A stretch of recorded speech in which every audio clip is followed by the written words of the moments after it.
Hello everyone and welcome back to another tutorial from Finance for Beginners. In this video, I'm going to show you how you can log into your existing account on the LiquidBudget app. So let's get started right away.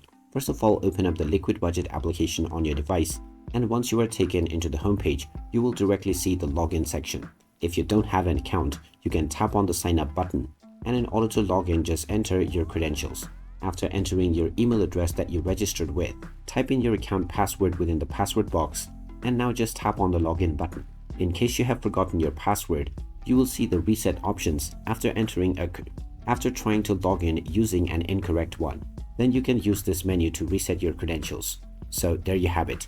That is how easy it is to log into your existing account on the LiquidBudget app. If you find this video helpful, don't forget to hit that like button and subscribe to our channel for more useful tips and tutorials. Thanks for watching, and I will see you again in the next video.